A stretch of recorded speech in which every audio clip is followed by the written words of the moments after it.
Hi hello ನಮಸ್ತೆ. ನಾನು ನಿಮ್ಮ ಕಲಾನಿಲಯದ ತುಂಬು ಮನೆ ಸೊಸೆ ವಸಂತ ನಾಗ್. ಎಲ್ಲರಿಗೂ ರಥಸಪ್ತಮಿಯ ಆರ್ಥಿಕ ಶುಭಾಶಯಗಳು. ರಥಸಪ್ತಿಯನ್ನು ಆಚರಿಸ್ಬೇಕಂದ್ರೆ ಸೂರ್ಯದೇವ ತನ್ನ ದಿವ್ಯ ರಥವನ್ನು ಉತ್ತರಾಭಿಮುಖವಾಗಿ ಯಾವಾಗ ಪ್ರಯಾಣ ಸ್ಟಾರ್ಟ್ ಮಾಡ್ತಾನೋ ಅವತ್ತು ರಥಸಪ್ತಮಿ ಅಂತ ಕರೀತಾರೆ. ಆ ದಿನ ತುಂಬ ವಿಶೇಷ ಫಲಗಳನ್ನೆಲ್ಲ ನಾವು ಅನುಭವಿಸ್ಬೋದು. ಹೇಗೆ ಅಂದರೆ ಈ ಥರ ನಾನು ಚಿಕ್ಕ ವಯಸ್ಸಿಂದನೂ ನನ್ನ ಮಕ್ಳಿಗೆ ಈ ಥರ ಎಕ್ಕದೆಲೆಯಲ್ಲಿ ಸ್ನಾನ ಮಾಡಿಸಿ ಪೂಜೆ ಮಾಡ್ತೀವಿ. ತುಂಬ ಒಳ್ಳೆಯದಾಗುತ್ತೆ. ಸೂರ್ಯದೇವನ ಕೃಪೆ ಹಾಗೂ ಗಣೇಶನ ಕೃಪೆ ಎರಡೂ ಸಿಗುತ್ತೆ. ನಾನು ಹಿಂದಿನ ದಿವಸನೇ ಈ ಥರ ಎಲೆಗಳನ್ನೆಲ್ಲ ಎಕ್ಕದ ಗಿಡಗಳನ್ನೆಲ್ಲ ಕಿತ್ಕೊಂಡು ಬಂದು ಅದನ್ನು ಸ್ವಚ್ಛಗೊಳಿಸ್ತಾ ಇದ್ದೀನಿ. ಏನಕ್ಕಂದರೆ ಅದ್ರಲ್ಲಿ ತುಂಬ ಡಸ್ಟ್ ಇರುತ್ತೆ ಮತ್ತು ಹಾಲೆಲ್ಲ ಇರುತ್ತೆ. ನಾವು ಆ ಥರ ಡೈರೆಕ್ಟಾಗಿ ಹಾಕೋದ್ರಿಂದ ಈ ಥರ ತೊಳೆದ್ಬಿಟ್ಟು ಒಂದು ದೊಡ್ಡ ತಟ್ಟೆಲಿ ಹಾಕ್ಕೊತಾ ಇದ್ದೀನಿ. ನಮ್ಮನೆ 4 ಮಕ್ಳು ಇರೋದ್ರಿಂದ ದೊಡ್ಡವರು ಕೂಡ ಹಾಕ್ತೀವಿ ನಾವು ಗಂಡು ಮಕ್ಳಿಗೆ. ಅದರಲ್ಲಿ ಮಿಕ್ಕಿದ್ರೆ ನಾವು ಕೂಡ ತಲೆ ಮೇಲೆ ಹಾಕ್ಕೊಂಡು ಸ್ನಾನ ಮಾಡ್ಬೋದು. ತುಂಬಾ ಒಂದು ಒಳ್ಳೆಯ ಪ್ರತಿಫಲ ಸಿಗುತ್ತೆ. ಅದು ವರ್ಷವೂ ಅಷ್ಟೇ ನನ್ನ ಮಕ್ಳಿಗೆ ದೊಡ್ಡವನಿಗೆ ಚಿಕ್ಕವನಿಗೆ ಪ್ರತಿಯೊಬ್ಬರಿಗೂ ನಾನು ಮಾಡ್ತೀನಿ. ಎಷ್ಟು ರಥಸಪ್ತಮಿ ದಿವಸನೇ ಮಾಡಬೇಕು ಅಂತ ಏನಕ್ಕೆ ಹೇಳ್ತಾರೆ ಅಂದರೆ ಅಷ್ಟು ಒಳ್ಳೆ ಪ್ರತಿಫಲ ಇದು ಸಿಗುತ್ತೆ ಮತ್ತು ಮಕ್ಳಿಗೆ ಎಜುಕೇಷನಲ್ಲೂ ಒಳ್ಳೆ ಪ್ರತಿಫಲ ಸಿಗುತ್ತೆ. ಸೊ ಇದನ್ನೆಲ್ಲ ತೊಳೆದು ಒಣಗಾಕೊಂಡೆ ನೈಟೇ.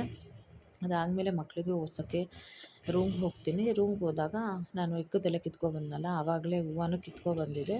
ಸೊ ಅದನ್ನು ಪೋಣಿಸಿ ಹಾರ ಮಾಡ್ಕೊತಾ ಇದ್ದೀನಿ ದೇವ್ರಿಗೆ ಹಾಕೋಕ್ಕಾಗುತ್ತೆ ಅಂತ. ನಾನು ದೇವ್ರ ಫೋಟೋ ಎಲ್ಲ ಹಿಂದಿನ ದಿವಸನೇ ವಾರ ಮಾಡಿದ್ನಲ್ಲ. ಸೊ ಇದೆಲ್ಲ ಸಿಂಪಲಾಗಿ ಒಂದೊಂದು ಹೂವು ಇಟ್ಕೊಂಡು ಪೂಜೆ ಮಾಡ್ಕೊಳ್ಳೋಕೆ ಸರಿ ಹೋಗುತ್ತೆ ಅಂತ ಹಾರ ಮಾಡಿಕೊಂಡೆ. ಗಣೇಶನಿಗೊಂದು ಸೂರ್ಯದೇವನಿಗೊಂದು ಅಂತ. ನೋಡ್ತಾ ಇದ್ರಲ್ಲ ಎಷ್ಟು ಕ್ಯೂಟಾಗಿದೆ ಅಲ್ಲ. ಆಯಿತು ಅಂತ ಮಾರ್ನಿಂಗ್ ಆಯಿತು. 5:15 ನಾನು ಎದ್ದು ಕೆಳಗಡೆ ಹೋಗ್ತಾ ಇದ್ದೆ. ನನ್ನ ಮಗನಿಗೆ ಬ್ರೇಕ್ಫಾಸ್ಟ್ ಮಾಡಬೇಕಲ್ವ ಬೇಗ. ಅವ್ನಿಗೆ 7 o'clockಗೆ ಮನೆ ಬಿಡೋದ್ರಿಂದ ಬೇಗನೆ 6:30 ಅಷ್ಟರಲ್ಲಿ ನಾನು ಟಿಫನ್ ಮಾಡಿಬಿಡ್ತೀನಿ. ಎದ್ದು ದೇವ್ರ ಮುಖ ಎಲ್ಲ ನೋಡಿ ನಾರ್ಮಲ್ ನನ್ನ ಅಡುಗೆ ಕೆಲಸಗಳನ್ನ ಟಿಫನ್ ಮಾಡೋದನ್ನ ನಾನು ಸ್ಟಾರ್ಟ್ ಮಾಡ್ತೀನಿ. ರೆಗ್ಯುಲರ್ ಡ್ಯೂಟಿ ಇದು. No salary no payment. ನೋಡಿದ್ರೆ ಹೇಗೆ ಕ್ಲೀನಾಗಿತ್ತು ಅದನ್ನ ಫಸ್ಟ್ ಯಾವಾಗಲೂ ಅಷ್ಟು ಡೈಲಿ ಮುಕ್ಕೊಂಬಿಟ್ಟೆ ನಾನು ಏನೋ ಕೆಲಸ ಸ್ಟಾರ್ಟ್ ಮಾಡ್ತೀನಿ ಕಿಚನ್ದು. ನನ್ನ ಗುಡ್ ಮಾರ್ನಿಂಗ್ ಹೇಳ್ತಾ ಇದ್ದೀನಿ ನನ್ನ ಪ್ಲ್ಯಾಂಟ್ಸ್ಗೆ. ತುಂಬ ಖುಷಿಯಾಗುತ್ತೆ ನನಗೆ ಪ್ಲ್ಯಾಂಟ್ಸ್ ನೋಡಿದ್ರೆ. ಸೊ ನಾನು ಯಾವಾಗಲೂ ಅಷ್ಟೇ ಎದ್ದಿದ ತಕ್ಷಣ ನೋಡ್ತಾ ಇರಲಿಲ್ಲ, ಏನೂ ಕಾಣಿಸ್ತಾ ಇಲ್ಲ ಕಿಟಕಿಯಿಂದ, ಅಷ್ಟು ಕತ್ತಲೆ ಇತ್ತು ಫುಲ್ಲು. ಸೊ ನಾನು ಸ್ಟಾರ್ಟ್ ಮಾಡಿದೆ ಟಿಫನ್ನು. ಶಾವಿಗೆ ಉಪ್ಪಿಟ್ಟು ಮಾಡೋಣ ಅಂದ್ಕೊಂಡು ನೈಟೇ ತರಕಾರಿ ಎಲ್ಲ ಹೆಚ್ಚಿಟ್ಕೊಂಡಿದ್ದೆ. ಸೊ ಅದನ್ನೆಲ್ಲ ವಾಶ್ ಮಾಡಿ ಟಿಫನ್ ಮಾಡೋಕ್ಕೆ ಸ್ಟಾರ್ಟ್ ಮಾಡಿದೆ. ಅದಕ್ಕಿಂತ ಮುಂಚೆ ಹಾಟ್ ವಾಟ್ರ್ ಕುಡಿತೀನಿ ಸ್ವಲ್ಪ ರಿಫ್ರೆಶ್ಮೆಂಟ್ ಆಗಲಿ ಅಂತ. ಆ ಕೆಲಸ ಎಲ್ಲ ಸ್ಟಾರ್ಟ್ ಮಾಡಿಕೊಂಡೆ.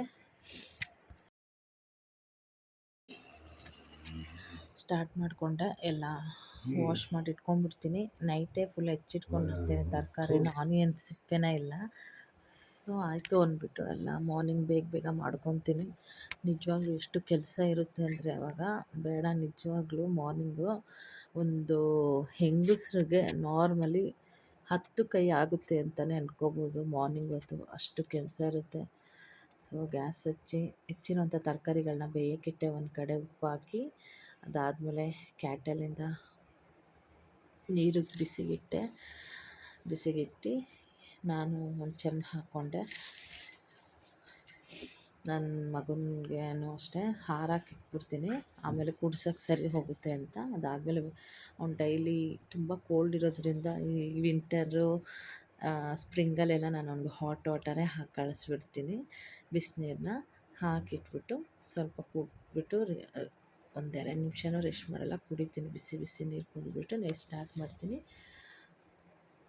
ಕಾಫಿಗೆ ಹಾಲು ಕಟ್ ಮಾಡಿ ಹಾಕ್ತಾಯಿದ್ದೀನಿ.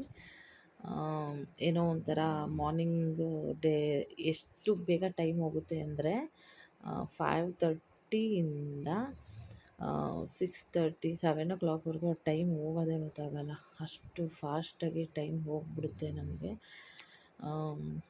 ಅದರಲ್ಲಿ ಬೇರೆ ಕೈ ಬೇರೆ ಗಾಯ ಮಾಡ್ಕೊಂಡಿದ್ದೆ. ಅದು ಬೇರೆ ತುಂಬ ಈ ಚಳಿಗೆ ತುಂಬ ಚುರುಮುರು ಅನಿಸ್ತಾಯಿತ್ತು. ಆಯಿತು ಅಂತ ಕಾಫಿಗೆಲ್ಲ ಇಟ್ಟೆ. ಕಾಫಿಗೆ ಇಟ್ಟು ಒಂದು ಸ್ವಲ್ಪ ಹೊತ್ತಿಗೆ ತಿರ್ಗಾ ಕಿಟಕಿಯಿಂದ ನೋಡಿದೆ, ಇನ್ನೂ ಕತ್ಲೇ ಇತ್ತು. ಆಯಿತು ಅಂತ ಎಲ್ಲ ರೆಡಿ ಮಾಡಿ ನನ್ನ ಮಗುನ ಎಬ್ಬಿಸ್ಕೊಂಬರಕ್ಕೆ ಹೋದೆ ರೂಮ್ಗೆ. ಮಕ್ಕಳು ರೂಮಿಂದ ಇಲ್ಲಿ ಬಂದು ಮಲ್ಕೊಂಬಿಟ್ಟಿದ್ದ ನೈಟು, ಏನಂತ ಗೊತ್ತಿಲ್ಲ. 4 o'clockಗೆ ಬಂದುಬಿಟ್ಟಿದ್ದ.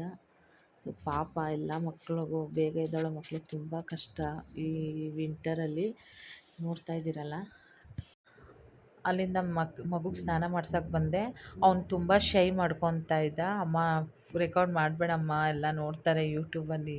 ನಾನಂತ ಅಯ್ಯೋ ಬಾರೋ ನೀನು ಇನ್ನೂ ಚಿಕ್ಕೋನೇ, ನಿನ್ನ ಮಾನ ಮರ್ಯಾದೆ ಹೋಗಲ್ಲ ಅಂದ್ಬಿಟ್ಟು ಬಲವಂತ ಮಾಡಿ ಕೂರಿಸಿ 7 ಅಂದರೆ ಸಪ್ತ ಎಲೆಗಳ್ನು ಇಡಬೇಕು. ತಲೆ ಮೇಲೆ, 2 ಭುಜದ ಮೇಲೆ, 2 ಕೈ ಮೇಲೆ ಮತ್ತು 1 ಕಾಲು ಮಂಡಿ ಮೇಲೆ, ಇನ್ನೊಂದು ಪಾದದ ಮೇಲೆ ಇಟ್ಬಿಟ್ಟು 7 ಸಲ ನಾವು ತಲೆ ಮೇಲಿಂದ ನಾವು ನೀರನ್ನ ಹಾಕಬೇಕು.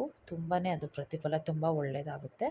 ಮಕ್ಳಿಗೆ ಆರೋಗ್ಯ, ಆಯುಷ್ಷು ಎಲ್ಲನೂ ಈ ಸಮಯದಲ್ಲಿ ಸೂರ್ಯಕಿರಣಗಳು ಈ ಥರ ಉತ್ತರಾಭಿಮುಖ ನಡೆಯೋದ್ರಿಂದ ಈ ಥರ ಇಕ್ಕದ ಗಿಡದಿಂದ ಆಶೀರ್ವಾದ ನಮಗೆ ಸಿಗುತ್ತೆ.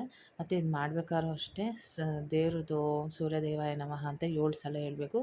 ಮತ್ತು ಸ್ತೋತ್ರನೂ ಇದೆ, ಅದನ್ನು ದೇವ್ರ ಹತ್ರ ಪಠಿಸಬೇಕು. ಸಪ್ತದ್ವೀಪ, ಸಪ್ತಸ್ವರ, ಶ್ರೀ ಸೂರ್ಯನಾರಾಯಣಾಯ ನಮಃ ಅಂತ ಸೂರ್ಯನಾರಾಯಣ ಸ್ತೋತ್ರ ಇದೆ. ಸೊ ಅದನ್ನು ಹೇಳಬೇಕು. ತುಂಬಾ ಒಳ್ಳೆಯದಾಗುತ್ತೆ. ಇದಾದಮೇಲೆ ಅವ್ನು ಸ್ನಾನ ಮಾಡಿಸಿ ರೆಡಿ ಮಾಡಿ ಕೆಳಗಡೆ ಬಂದ್ವಿ. ನೋಡಿ 7 o'clockಗೆ ಸೂರ್ಯ ಅವಾಗ ತಾನೇ ಉದಯಿಸಿ ನೋಡ್ತಾ ಇದ್ರಲ್ಲ ಎಷ್ಟು ಬೆಳಕು. ತುಂಬಾ ಬೆಳಕಿತ್ತು ಆ್ಯಕ್ಚುಲಿ 7 o'clockಲ್ಲಿ ಬೆಳಕು ಮೋಡದ ಮರೆ ಇತ್ತು. ಸೊ ಅದಾದಮೇಲೆ ಮಕ್ಕಳನ್ನೆಲ್ಲ ಬಿಟ್ಟು ಬಂದೆ. ಬಿಟ್ಟು ಬಂದಮೇಲೆ ಬಿಟ್ಟು ಬಂದು ಫ್ರೆಶ್ ಅಪ್ ಆಗಿ ಎಲ್ಲ ಕೆಲಸ ಮುಗಿಸಿ ನಂದು ಸ್ನಾನ ಮುಗ್ದು ಪೂಜೆಗೆಲ್ಲ ರೆಡಿ ಮಾಡಿಕೊಂಡೆ. ಪೂಜೆಗೆಲ್ಲ ರೆಡಿ ಮಾಡಿಕೊಂಡು ನಾನು ಕೂಡ ರೆಡಿ ಆದೆ. ಪೂಜೆ ಮಾಡೋ ಮುಂಚೆ ಕ್ವಿಕ್ಕಿಯಾಗಿ ನೀಟಾಗಿ ರೆಡಿಯಾಗಿ ಕೆಳಗಡೆ ಪೂಜೆ ರೆಡಿ ಮಾಡೋಣ ಅಂತ ಕೆಳಗಡೆ ಹೋಗಿ ದೇವ್ರ ಮನೆಯೆಲ್ಲ ಕ್ಲೀನ್ ಮಾಡಿಕೊಂಡೆ. ದೇವ್ರ ಮನೆಯೆಲ್ಲ ಕ್ಲೀನ್ ಮಾಡಿ ಹೊಸ್ಲಿಗೆಲ್ಲ ಕುಂಕುಮ ಇಟ್ಟು ಬಟ್ಟಿಟ್ಟು ಎಲ್ಲ ರೆಡಿ ಮಾಡಿಕೊಂಡೆ. ಆಮೇಲೆ ನೆಕ್ಸ್ಟು ಹೋಗಿ ತುಳಸಿ ಕಟ್ಟೆಗೆ ರೆಡಿ ಮಾಡಿಕೊಂಡೆ. ಪೂಜೆ ಮಾಡೋದು ಒಂದು ದೈನಂದಿನ ಕೆಲಸ ಥರ ಆಗ್ಬಿಟ್ಟಿದೆ. ತುಂಬಾ ಖುಷಿಯನ್ನು ಕೊಡುತ್ತೆ.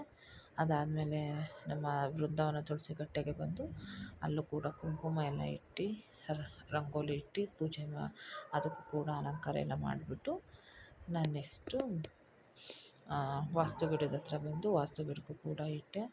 ನಮ್ಮನೆ ಒಳಗಡೆ ಕೂಡ ಗಿಡಗಳು ಇಟ್ಟು ನಂಗೆ ತುಂಬ ಇಷ್ಟ ಇರೋದ್ರಿಂದ ನಾನು ಮೇಲ್ಗಡೆ ಕೂಡ ಒಂದು ಸ್ಟೇಟ್ಮೆಂಟ್ ಇದೆ. ಅದಾದಮೇಲೆ ನಮ್ಮ ಯಜಮಾನರು ಪೂಜೆ ಸಾಮಾನೆಲ್ಲ ತಂದುಕೊಟ್ಟಿದ್ರು. ಅದೆಲ್ಲ ಎತ್ತಿಟ್ಬಿಟ್ಟು ಮೊದಲನಾಗಿ ನಾವು ಪೂಜೆ ಮಾಡೋ ಮುಂಚೆ ರಂಗೋಲಿಯಲ್ಲಿ ಅರಿಶಿನ ಕುಂಕುಮ ಯೂಸ್ ಮಾಡಿಕೊಂಡು ರಥ ಥರ ಡ್ರಾಯಿಂಗ್ ಮಾಡಿಕೊಂಡು ಅದರಲ್ಲಿ ಸೂರ್ಯನ ಪಿಕ್ಚರು ಆಡ್ಕೊಂಡೆ. ಇದು ಏನಂದರೆ ಒಂದು ತಟ್ಟೆಲಾರು ಹಾಕ್ಬೋದು, ಬಟ್ಲಲ್ಲಾರು ಹಾಕ್ಬೋದು. ನಾನು ಬಟ್ಲು ತೊಗೊಂಡೆ. ಅದಕ್ಕೆ ಗೋಧಿ ಎಲ್ಲ ಇಟ್ಬಿಟ್ಟು ಎಕ್ಕುದೆಲೆಗೆ ಒಂದೊಂದಕ್ಕೂ ಕುಂಕುಮ ಇಕ್ಕಿ ಅದಕ್ಕೆಲ್ಲ ಅಲಂಕಾರ ಎಲ್ಲ ಹೂವಲ್ಲೆಲ್ಲ ಮಾಡಿ ಎಕ್ಕುದು ಹಾರ ಹಾಕಿ ಹೂವು ಎಲ್ಲ ಸ್ಟಾರ್ಟ್ ಮಾಡಿಕೊಂಡು ಪೂಜೆಗಳನ್ನ ಮಾಡಿದೆ. ತುಂಬಾ ರಥಸಪ್ತಮಿ ದಿವಸ ತುಂಬಾ ಚೆನ್ನಾಗಿತ್ತು. ದೇವ್ರಿಗೆಲ್ಲ ನಾರ್ಮಲಾಗಿ ಎಲ್ಲ ಅಲಂಕಾರ ಹಿಂದಿನ ದಿವಸನೇ ಮಾಡೋದ್ರಿಂದ ನನಗೆ ಅಲಂಕಾರ ಮಾಡೋಕ್ಕೆ ಅಷ್ಟು ಟೈಮ್ ಆಗಿಲ್ಲ. ಬಟ್ ನಾನು ಒಂದು ಬತ್ತಿ ಇದೆಯಲ್ಲ, ಇಲ್ಲಿ ಮಣ್ಣಿನ ದೀಪ ಹಚ್ಚಿದ್ದೀನಲ್ಲ ಗೋಧಿ ಮೇಲೆ ಇಟ್ಬಿಟ್ಟು ಅದನ್ನು ಬಂದು ಮಣ್ಣಿನ ದೀಪದಲ್ಲಿ ಹಚ್ಚಬೇಕು. ಮತ್ತು ಮಣ್ಣಿನ ದೀಪದಲ್ಲಿ 7 ಬತ್ತಿನ ಇಟ್ಬಿಟ್ಟು 7 ಸುತ್ತ ಎಲೆನೇ ಇಟ್ಟು 7 ಥರ ಒಂದು ಹೂವದಲ್ಲಿ ಅಲಂಕಾರ ಮಾಡಿಬಿಟ್ಟು ತುಂಬಾ ಫಲ ಕೊಡುತ್ತೆ. ಅದಾದಮೇಲೆ ಸೂರ್ಯದೇವನಿಗೆ ಬಂದುಬಿಟ್ಟು ಹಂ ಶಿಂ ಫಟ್ ಸೂರ್ಯದೇವಾಯ ನಮಃ ಅಂದ್ಬಿಟ್ಟು ಸಪ್ತ ಸಪ್ತ ಮಹಾ ಸಪ್ತ ಸಪ್ತ ಸಪ್ತ ಸಪ್ತ ಸಪ್ತಪದಿ ಶ್ರೀ ಸೂರ್ಯದೇವಾಯ ನಮಃ ಅಂತ ಸೂರ್ಯದೇವಂದು ಜಪ ಮಾಡ್ತಾ ಸೂರ್ಯದೇವಂದು ಅಷ್ಟಕ ಓದ್ತಾ ಆ ದಿನ ನಾನು ಪೂಜೆ ಮಾಡಿದೆ. ಪೂಜೆ ಮಾಡಿ ದೇವ್ರಿಗೆ ನೈವೇದ್ಯ ಅಂತ ನಾನು ಗೋಧಿ ಪಾಯಸ ಮಾಡಿದ್ರೆ ತುಂಬ ಇದಿತ್ತು. ಬಟ್ ನಂಗೆ ತುಂಬ ಸಮಯ ಅಭಾವ ಇತ್ತು. ಅದಕ್ಕೋಸ್ಕರ ನಾನು ನಾರ್ಮಲಾಗಿ ಹಾಲು ಸಕ್ಕರೆ ಹಾಕ್ಬಿಟ್ಟೆ ದೇವ್ರಿಗೆ ನೈವೇದ್ಯ ಮಾಡಿ ನಾನು ಪೂಜೆ ಮಾಡಿದೆ. ನಾನಿದು ಫುಲ್ ವೀಡಿಯೋನ ಕಂಪ್ಲೀಟಾಗಿ ಮಾಡಿಲ್ಲ, ಏಕೆಂದರೆ ನಾನು ಮಕ್ಳಿಗೆ ಸ್ನಾನ ಎಲ್ಲ ಚಿಕ್ಕ ವಯಸ್ಸಿಂದಲೂ ಮಾಡಿಸ್ತಾ ಇದ್ದೀನಿ. ಈ ಪೂಜಾ ವಿಧಾನ ನಮ್ಗೆ ಗೊತ್ತಿರೋ ಪೂಜೆ ಮಾಡಿಕೊಂಡು ಸೂರ್ಯದೇವಂದು ಅಷ್ಟೋತ್ತರ ಓದ್ಕೊಂಡು ಆ ದಿವಸ ತುಂಬಾ ಚೆನ್ನಾಗಾಯಿತು. ಪ್ರತಿಯೊಂದು ಒಂದು ಹಬ್ಬದಲ್ಲೂ ಒಂದು ಆಚರಣೆದಲ್ಲೂ ಹಿಂದೂ ಸಂಪ್ರದಾಯದ ಪ್ರಕಾರ ತುಂಬಾ ಒಂದು ಮಹತ್ವ ಇರುತ್ತದೆ.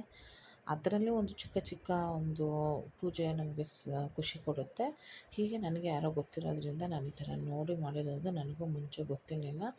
ಸೊ ಎಲ್ಲ ಈಚೆ ಒಳಗಡೆ ಎಲ್ಲಾನು ಪೂಜೆ ಮಾಡಿ ತುಂಬಾ ಚೆನ್ನಾಗಿತ್ತು ನನಗೆ ಈ ದಿವಸ. ಆ ದೀಪಕ್ಕೆಲ್ಲ ಪೂಜೆ ಮಾಡಿದೆ. ನೋಡ್ತಾ ಇದ್ದೀರಲ್ಲ, ಇದೆ ರಥಸಪ್ತಮಿಯ ದೀಪ. ತುಂಬಾ ಖುಷಿ ಆಯಿತು. ನಿಮಗೂ ಈ ವಿಡಿಯೋ ಇಷ್ಟ ಆಗಿದ್ದರೆ ಲೈಕ್ ಮಾಡಿ, ಸಬ್ಸ್ಕ್ರೈಬ್ ಮಾಡಿ, ಶೇರ್ ಮಾಡಿ. ರಥಸಪ್ತಮಿ ದಿವಸ ಈ ಥರ ಮಾಡಿದ್ರೆ ನಿಮಗೂ ಪೂಜೆ ಪ್ರತಿಫಲ ಸಿಗುತ್ತೆ. ಸೊ ಅದರಿಂದ ನೀವು ಕೂಡ ಈ ಥರ ದೇವ್ರ ಪ್ರಾರ್ಥನೆ ಮಾಡಿದ್ರೆ ತುಂಬ ಒಳ್ಳೆಯದು ಆಗುತ್ತೆ. ಅದರಿಂದ ನೀವು ಈ ಥರ ರಥಸಪ್ತಮಿ ದಿವಸ ಯೂಟ್ಯೂಬಲ್ಲೆಲ್ಲ ಪೂಜೆ ವಿಧಾನಗಳು ಎಲ್ಲ ಸಿಗುತ್ತವೆ. ಒಂದೊಂದು ಪೂಜೆದು ಸಿಗುತ್ತೆ. ನಾವು ಮಕ್ಕಳಿಗೋಸ್ಕರ ತುಂಬ ಒಳ್ಳೆಯದಾಗುತ್ತೆ ಅಂತ ನಾನು ಪ್ರಯತ್ನ ಮಾಡಿದ್ದೀನಿ. ತುಂಬಾ ಚೆನ್ನಾಗಿತ್ತು. ನಿಮಗೂ ಈ ವಿಡಿಯೋ ಇಷ್ಟ ಆದರೆ ಲೈಕ್ ಮಾಡಿ, ಶೇರ್ ಮಾಡಿ, ಸಬ್ಸ್ಕ್ರೈಬ್ ಮಾಡಿ. Thank you. Bye bye.